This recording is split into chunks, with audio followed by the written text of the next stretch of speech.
historical age.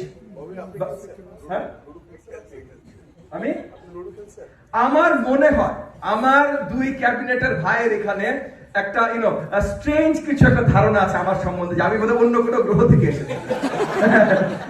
তো যেমন maths এবং কিসের প্রজেক্ট রিলেটেড, মানে ম্যাথ এবং সায়েন্সের টয়েস রিলেটেড একটা পাইলট প্রজেক্ট ইতিমধ্যে ইনিশিয়েটিভ নিয়েছেন মোখলেস স্যারের ডিভিশন থেকে।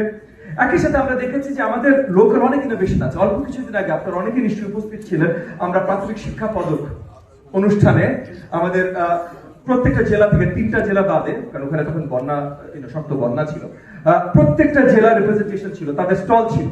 এই স্টলগুলোতে বেশিরভাগ জেলার স্টলগুলোতে তারা তাদের কি কি ইনোভেশন তারা নিয়ে এসেছেন ওই জেলায় বা ওই স্কুলে, এগুলো প্রদর্শন করেছে।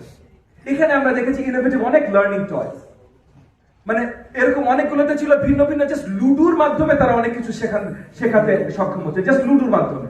এখানে কি কেউ আছেন যারা ওই লুডু, এই যে কয়েক স্যার একটা হাত তুলেছে, হ্যাঁ স্যার, হ্যাঁ থ্যাংক ইউ স্যার, লুডু স্যার বসেন, এখন অসুবিধা নেই, থ্যাংক ইউ, বাট আপনাকে অসংখ্য ধন্যবাদ। এরকম অনেকে ছিল। ওই যে লুডু যেমন সাপ সিঁড়ি আছে, ওই যে সাপ আপনাকে খেয়ে ফেলবে, সিঁড়ি দিয়ে আপনি উঠে যাবেন, এগুলো দিয়ে তারা বিভিন্ন জিনিস শেখানোর ব্যবস্থা করেছে। Historical age.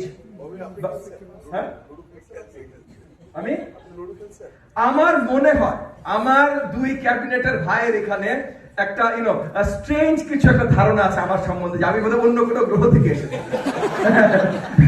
মানে আমার খুব কাছের বড় ভাই মিলন ভাই মাঝে মধ্যে এই ধরনের কথা বলেন, ববি তুমি কি মার্স দেখেছো? না মানে উনি অনেক মজা করেই বলেন। আপনারা মিলন ভাইয়ের সাথে আপনারা সকলেই পরিচিত, উনি যখন বক্তব্য দেবেন তখন আরো ভালোভাবে পরিচিত হবেন। উনি খুব মজা করে কথা বলেন, কথা বলতেই পছন্দ করেন মজা করে।